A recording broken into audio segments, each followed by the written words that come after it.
لاہور میں غیر ملکی خواتین کے مبینہ اغوا اور زیادتی کا کیس، نامزد ملزمان اور غیر ملکی خواتین کا کاروباری شراکت دار نکل آئے۔ ذرائع کے مطابق نامزد ملزمان اور غیر ملکی خواتین کی پہلی ملاقات سنگاپور میں ہوئی۔ ذرائع کا کہنا ہے کہ دونوں فریقین نے کرپٹو کرنسی میں انویسٹمنٹ کی۔ ذرائع کے مطابق $60,000 امریکی کی ابتدائی سرمایہ کاری کی گئی۔ منافع دیکھ کر مزید $5 لاکھ امریکی کی کرپٹو میں انویسٹمنٹ کی گئی۔ منافع کے تقاضے پر فریقین میں تعلقات خراب ہوئے۔ غیر ملکی خواتین نے انویسٹمنٹ ڈوب جانے کا بتایا، جس کو ان کو پاکستان بلانے کا پلان بنایا گیا۔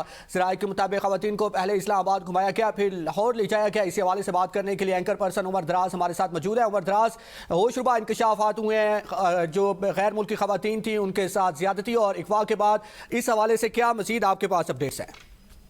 جی، لاہور میں آج غیر ملکی خواتین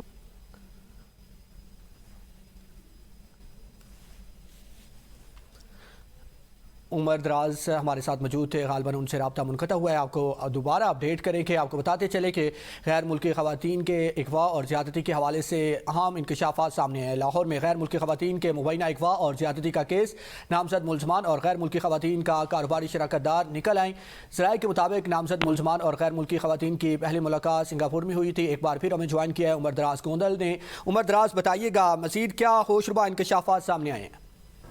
جی، لاہور میں آج ایک مقدمہ درج ہوا جس میں یہ بتایا گیا ہے کہ جو غیر ملکی خواتین ہیں ان کا الزام یہ ہے کہ انہیں اغوا کیا گیا، نہ صرف اغوا کیا گیا بلکہ ان کے ساتھ زیادتی بھی کی گئی ہے۔ لیکن آج جب ہم نے اس کے اوپر ورکنگ کی تو معلوم یہ پڑا ہے کہ یہ جو خواتین ہیں جنہوں نے مقدمہ درج کروایا ہے اور نامزد ملزمان، ان کے درمیان ایک کاروباری شراکت داری ہے، اور یہ خواتین بھی کوئی ایسا حادثاتی طور پہ کوئی ملاقات یا رابطہ نہیں ہے، بلکہ سنگاپور کے اندر ان کی پہلی ملاقات ہوتی ہے، جہاں پہ کرپٹو کرنسی کے اندر انویسٹمنٹ کے حوالے سے ان کا پلان بنتا ہے، اور ابتدائی طور پہ $60,000 امریکی کی انویسٹمنٹ ہوتی ہے، جس کے بعد یہ طے پاتا ہے کہ ان کو منافع دیا جائے گا۔ یہ $80,000 ان کو واپس یہ خواتین ادا کرتی ہیں، اور جب یہ اس میں منافع دیکھتے ہیں تو یہ مزید فیصلہ کرتے ہیں کہ اس میں مزید انویسٹمنٹ کی جائے گی۔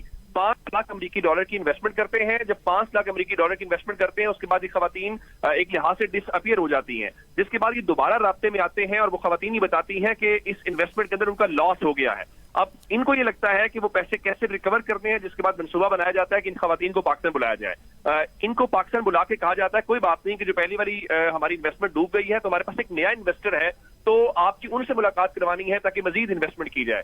اس کے بعد ان خواتین کو پاکستان بلایا جاتا ہے اور ان کو پہلے اسلام آباد میں گھمایا پھرایا جاتا ہے، تاثر یہی دیا جاتا ہے کہ ان کا یہ بزنس ٹرپ ہے، جس کے بعد یہ لاہور میں جاتے ہیں اور جو نامزد ملزم رضا ڈار ہے وہ سکندر سے ملاقات کراتا ہے جو اس کا کزن ہے، اور اس کو کہا یہ جاتا ہے کہ یہ ہمارا نیا انویسٹر ہے، جس کے بعد ایئر بی این بی کے ذریعے یہ وہاں پر جو اپنے رہنے کا انتظام ہوتا ہے، اور وہاں پر وہ کچھ افراد کی خدمات جو آگے جن کے اوپر ان کا الزام ہے ان کو حاصل کرتے ہیں، اور ان خواتین کو 2 الگ الگ کمروں کے اندر رکھا جاتا ہے، جس کے بعد وہ افراد جن کی خدمات دیتے ہیں اس میں مقصد یہ ہوتا ہے کہ ان کو ڈرا دھمکا کے اپنے وہ پیسے ریکور کیے جائے۔ اب ان کا الزام یہ ہے کہ $15 ملین جو ہیں وہ 15 لاکھ ڈالر جو ہے $1.5 ملین جو ہے وہ ان سے تاوان مانگا گیا۔ اب ظاہراً وہ تاوان کا نام دے رہی ہے، لیکن اصل میں ان ملزمان کی جو اس ایف آئی آر کے اندر نامزد ہیں وہ بنیادی طور پہ تنازع مالی ہے، کرپٹو کا ہے۔ اب باقی تو ظاہر ہے جو عدالت کے اندر سیٹلمنٹ ہوگی، لیکن یہ ان سے آلریڈی ان کے پاس اس کا ایویڈنس موجود ہے کہ وہ رابطے کے اندر تھی، اور ان کے کرپٹو کا اور یہ کاروباری شراکت داری ہے